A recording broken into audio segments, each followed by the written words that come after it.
ദൈവത്തിൻ്റെ അതിപരിശുദ്ധമായ നാമം വാഴ്ത്തപ്പെടട്ടെ.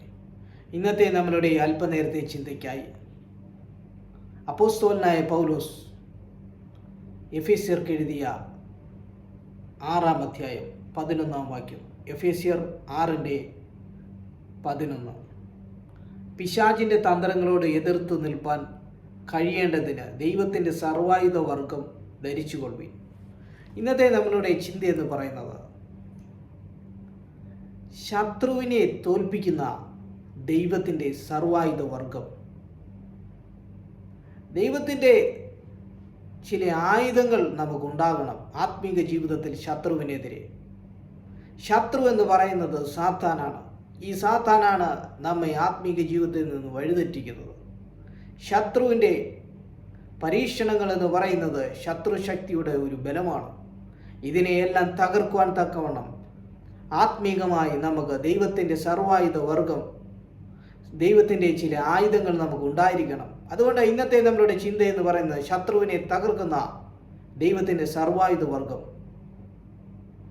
അതുകൊണ്ട് ഇന്ന് നമുക്ക് മനസ്സിലാക്കുവാൻ സാധിക്കുന്നത്, ആദിമ നൂറ്റാണ്ടിൽ നമുക്ക് മനസ്സിലാക്കുമ്പോൾ, ഉൽപ്പത്തി പുസ്തകം വായിക്കുമ്പോൾ ഒരു കാര്യം നമുക്ക് കാണുവാൻ സാധിക്കുന്നു. ഹവ്വായെ വഴിതെറ്റിച്ചത് അല്ലെങ്കിൽ ഹവ്വായെ ചതിച്ചത് ആരാണ്? സാത്താനാണ്. തോട്ടത്തിൻ്റെ നടുവിലുള്ള ഒരു വൃക്ഷത്തിൻ്റെ ഫലം കഴിക്കരുതെന്ന് ദൈവം കൽപ്പിച്ചത് ആദാം ഹവ്വ അവർ ലംഘിക്കുന്ന ഒരു അനുഭവത്തിലേക്ക് വന്നു. തന്മൂലം അവരുടെ നന്മ ദൈവം അവിടെ നിന്ന് നഷ്ടമാക്കുന്നതായിട്ട് നമുക്ക് മനസ്സിലാക്കുന്നു. ഏദൻ തോട്ടത്തിൽ നിന്നും അവർ പുറത്തായി. ആരാണ് കാരണം? ശത്രുവായ പിശാചാണ്. അതുകൊണ്ട് ശത്രു വരുന്നത് നന്മ തകർക്കുവാനാണ്. ദുഷ്ടൻ വരുന്ന അറുപ്പാനും മുടിപ്പാനുമാണ്, മോഷ്ടിപ്പാനുമാണ്. ആദാം ഹവ്വയുടെ നന്മയായ ഏദൻ തോട്ടത്തിൻ്റെ സർവ്വ അനുഗ്രഹങ്ങളെയും തകർത്തത് ദുഷ്ടനായ പിശാചാണ്.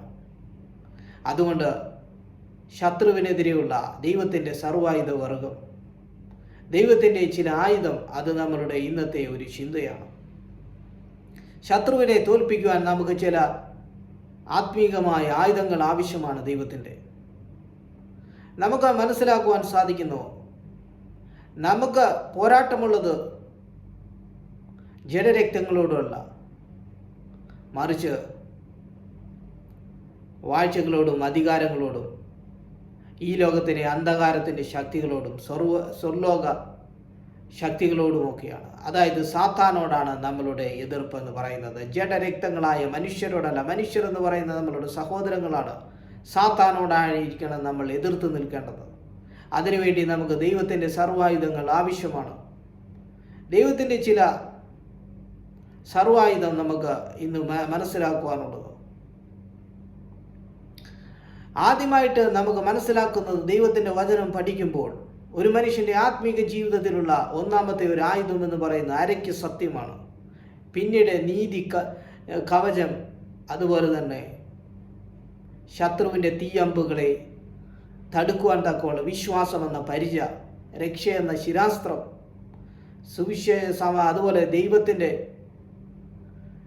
വചനം എന്ന വാൾ. അതുപോലെ തന്നെ നമുക്ക് മനസ്സിലാക്കുവാൻ സാധിക്കുന്നത്, ഇവിടെയെല്ലാം ശത്രുവിനെ തോൽപ്പിക്കാൻ സർവായുധ വർഗം ആവശ്യമാണ്.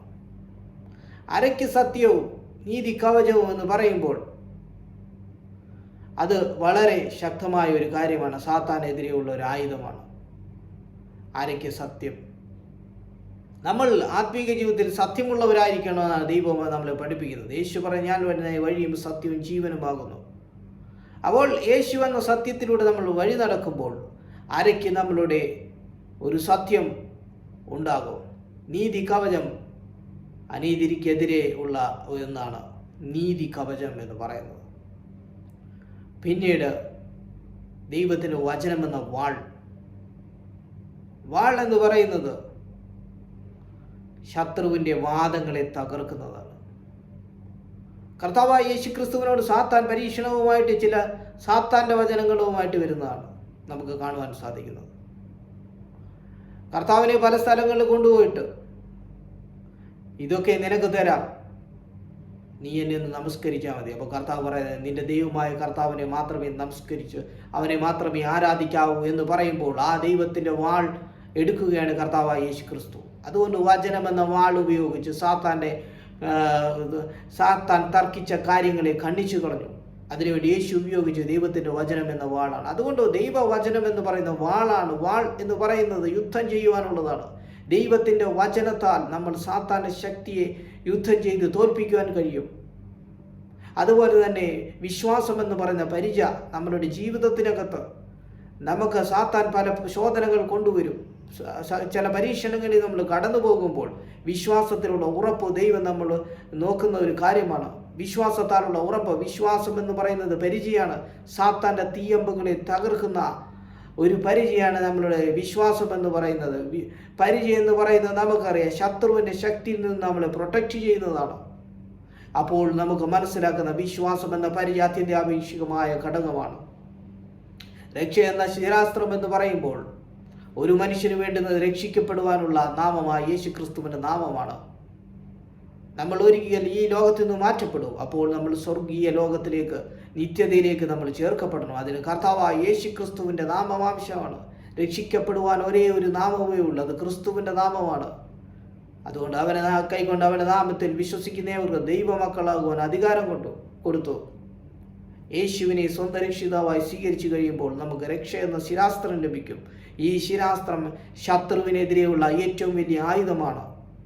ഒരു മനുഷ്യന് ഈ ശിരാസ്ത്രമുണ്ടെങ്കിൽ ശത്രുവിനെ തോൽപ്പിക്കാൻ കഴിയും. അത് സാത്താനെതിരെയുള്ള ഒരു വാളാണ്.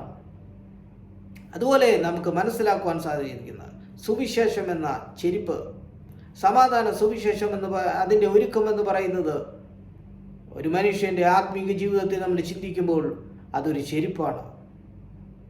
നമുക്കറിയാം, നമ്മുടെ ജീവിതം മുന്നോട്ട് പോകുമ്പോൾ സുവിശേഷം നാം മറ്റുള്ളവരോട് അറിയിക്കേണ്ടതായിട്ടുണ്ട്. കർത്താവായ യേശു ക്രിസ്തു പറയുന്നത്, നിങ്ങൾ മറ്റു മനുഷ്യരോട് സുവിശേഷം അറിയിക്കണമെന്നാണ്. ലോകത്തിൻ്റെ അറ്റത്തോളം നിങ്ങൾ പോയി എൻ്റെ സാക്ഷികളാകുമെന്ന് കർത്താവ് പറയുന്നതായിട്ട് നമുക്ക് മനസ്സിലാക്കുന്നു. അതുകൊണ്ട് താൻ കൽപ്പിച്ചതൊക്കെ മറ്റുള്ളവരോട് പകർന്നു കൊടുക്കേണ്ടതായിട്ടുണ്ട്. അതുകൊണ്ട് സുവിശേഷം എന്ന് പറയുന്നത് അത് മറ്റുള്ളവർക്ക് പകർന്നു കൊടുക്കുമ്പോൾ നമുക്ക് ആ ചെരിപ്പ് നമുക്കുണ്ടാകും. അതുകൊണ്ട് നമ്മളുടെ പാദങ്ങൾ എന്ന് പറയുന്നത് ചെരിപ്പ് ഉപയോഗിക്കുന്നുവെങ്കിൽ സകലത്തിൽ നിന്ന് നമ്മളെ സംരക്ഷിക്കുന്നതാണ്. ഇതുപോലെ സുവിശേഷം എന്ന് പറയുന്ന ചെരിപ്പ് നമുക്കുണ്ടായിരിക്കണം. അതുപോലെ തന്നെ നമുക്ക് മനസ്സിലാക്കുവാൻ സാധിക്കുന്ന പ്രാർത്ഥന സകലത്തെയും കവിയുന്നതാണ്. അപ്പോൾ ഇന്ന് നമ്മൾ കണ്ടത് മറ്റൊന്നുമല്ല, സാത്താനെതിരെയുള്ള ദൈവത്തിൻ്റെ സർവായുധ വർഗം, ദൈവത്തിൻ്റെ സർവായുധങ്ങൾ.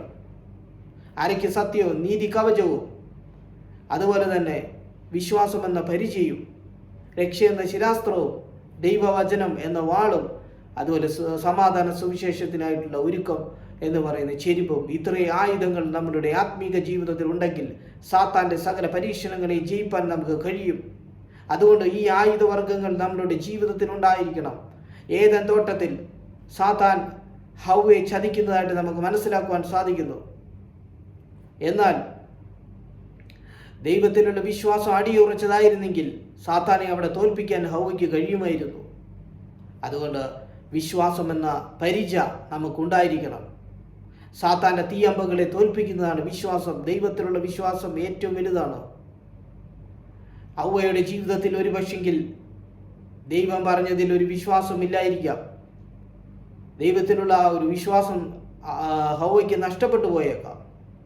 അവിടെ സാത്താൻ്റെ മുൻപിൽ തകരുന്നതാണ്. അതുകൊണ്ട് അവരുടെ ഏദൻ തോട്ടത്തിലെ നന്മ അവർക്ക് നശിക്കുന്നതായിട്ട് നമുക്ക് മനസ്സിലാക്കുന്നു. സാത്താന്യ ചിന്തകളും സാത്താനുമായിട്ടുള്ള സംസർഗം എന്ന് പറയുന്നത് നമ്മളുടെ നന്മ നശിപ്പിക്കുന്നതായിട്ടുള്ളതാണ് ഇവിടെ ഏറ്റവും വലിയൊരു ദൂത് എന്ന് പറയുന്നത്. അതുകൊണ്ട് അവരുടെ നന്മ കളഞ്ഞത് മറ്റാരുമല്ല, സാത്താനാണ്, പരീക്ഷകനാണ്. ഇന്ന് നമ്മളുടെ ജീവിതത്തിനകത്ത് നമ്മൾ മുന്നോട്ട് പോകുമ്പോൾ സാത്താൻ പല മേഖലകളിൽ നമുക്കൊരു പക്ഷേ പരീക്ഷണങ്ങൾ കൊണ്ടുവരാം. ഏത് മേഖലകളിലും നമുക്ക് സാത്താനെ ജയിപ്പാൻ ദൈവത്തിൻ്റെ സർവായുധ വർഗം ആവശ്യമാണ്. അതുകൊണ്ടാണ് പിശാചിനോട് എതിർത്ത് നിൽക്കുവാൻ ദൈവത്തിൻ്റെ സർവായുധ വർഗം എടുത്തുകൊള്ളുവീൻ എന്ന് എഫേസ്യർക്ക് പൗലോസ് എഴുതി കൊടുക്കുന്നതായിട്ട് നമുക്ക് ഇവിടെ കാണുവാൻ സാധിക്കുന്നു. പൗലോസ് എന്ന് പറയുന്നത് ദൈവം തിരഞ്ഞെടുത്ത ഏറ്റവും വലിയ അപ്പോസ്തലനാണ്. പൗലോസ് പരിശുദ്ധാത്മാവ് നിറഞ്ഞ വ്യക്തിയായിരുന്നു.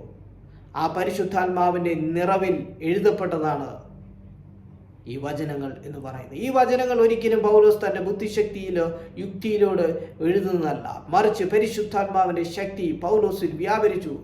ദമസ്കോസിൻ്റെ പടിവാതിൽക്കൽ വെച്ച് പൗലോസിനെ കർത്താവായ യേശുക്രിസ്തു വിളിക്കുന്നതായിട്ട് നമുക്ക് മനസ്സിലാക്കുന്നു. അങ്ങനെ പൗലോസ് പിന്നീട് പരിശുദ്ധാത്മാവ് നിറഞ്ഞതായി മാറി. എഫേസ്യർക്ക് എഴുതുന്ന ഈ ലേഖനത്തിൽ എഴുതപ്പെട്ടിരിക്കുന്നതാണ്, ശത്രുവായ സാത്താൻ നമ്മളുടെ ജീവിതത്തിനകത്ത് പല മേഖലകളിലൂടെ കടന്നു വരും. ഏത് മേഖലകളിലൂടെ കടന്നു വന്നാലും, ഏത് പരീക്ഷണങ്ങൾ നേരിട്ട് വന്നാലും, ദൈവത്തിൻ്റെ സർവായുധ വർഗം നമ്മൾ ധരിക്കുന്നു എങ്കിൽ നമുക്കൊരു വിജയം കാണുവാൻ സാധിക്കുന്നു. ഈ സർവായുധ വർഗത്തിൽ ഏറ്റവും ഇമ്പോർട്ടൻ്റ് എന്ന് പറയുന്നത് രണ്ട് കാര്യങ്ങളാണ്. ദൈവത്തിൻ്റെ വചനം എന്ന് പറയുന്ന വാൾ, അത് യുദ്ധം ചെയ്യുവാനുള്ളതാണ്. അതുപോലെ ശത്രുവിൻ്റെ തീയമ്പുകളെ തകർക്കുന്ന പരിചയായ വിശ്വാസമെന്നാണ്. അപ്പോൾ വാൾ കൊണ്ട് യുദ്ധം ചെയ്യുകയും പരിച കൊണ്ട് തടയുകയും ചെയ്തു എങ്കിൽ നിന്റെ ആത്മീക ജീവിതം പടവെട്ടി മുന്നോട്ട് പോകും. അങ്ങനെ മുന്നോട്ട് പോകുമ്പോൾ വിജയത്തിലേക്ക് എത്തിച്ചേരുവാൻ സാധിക്കും. അതുകൊണ്ട് ജീവിതത്തിൻ്റെ ഏത് മേഖലകളിൽ പരീക്ഷണങ്ങൾ വന്നു എങ്കിലും നമ്മൾ ആ ദൈവത്തിൻ്റെ സർവായുധ വർഗം ധരിച്ച് മുന്നോട്ട് പോകുന്നുവെങ്കിൽ നമുക്ക് സാത്താൻ്റെ മുമ്പിൽ അടിയറവ് പറയേണ്ട വരത്തില്ല. അതുകൊണ്ട് ആത്മീക ജീവിതത്തിന് ഏറ്റവും അടിസ്ഥാനമായ കാര്യങ്ങൾ എന്ന് പറയുന്നത് നമ്മൾ ഈ കണ്ട സർവായുധ വർഗങ്ങളാണ്, നമ്മൾ അല്ലെങ്കിൽ സർവായുധങ്ങളാണ്. ഈ വചനങ്ങളാൽ നമ്മൾ മുന്നോട്ട് കടന്നു പോകുമ്പോൾ നമ്മുടെ ജീവിതത്തിനകത്ത് ഈ ആയുധങ്ങളിലൂടെ നമുക്കൊരു വിജയം കണ്ടെത്തുവാൻ കഴിയും. അതുകൊണ്ട് ഏദൻ തോട്ടത്തിൽ ഹൗവ ചതിക്കപ്പെട്ടതുപോലെ നമുക്ക് ഇനി ജീവിതത്തിൽ ചതിക്കപ്പെടേണ്ട ഒരു അനുഭവം ഉണ്ടാകത്തില്ല. കാരണം കർത്താവായ യേശുക്രിസ്തു ആ പാമ്പിൻ്റെ തല തകർത്തു കളഞ്ഞു. യേശുക്രിസ്തു വന്നതോടെ തൻ്റെ ക്രൂശീകരണത്തിലൂടെ ആ ശത്രുവായ പിശാചിൻ്റെ തല തകർത്തു കളഞ്ഞു. അങ്ങനെ നമുക്ക് രക്ഷ എന്ന ശിരാസ്ത്രം തന്നു. അതുകൊണ്ട് ഹൗവയെ ചതിച്ചതുപോലെ ഇനി നമുക്ക് ആ പാമ്പിൻ്റെ മുമ്പിൽ അല്ലെങ്കിൽ സാത്താൻ്റെ മുമ്പിൽ നമുക്ക് താഴേണ്ടതായിട്ടുള്ള ആവശ്യകത ഇല്ല. അതുകൊണ്ട് ദൈവത്തിൻ്റെ സർവായുധ വർഗങ്ങൾ നമ്മൾ ധരിച്ചുകൊണ്ട് മുന്നോട്ട് പോകുമ്പോൾ നമുക്ക് ആത്മീക ജീവിതത്തിൽ വിജയമുണ്ടാകും. അതുകൊണ്ട് ഈ വചനങ്ങളാൽ ദൈവം നമ്മളെ അനുഗ്രഹിക്കട്ടെ.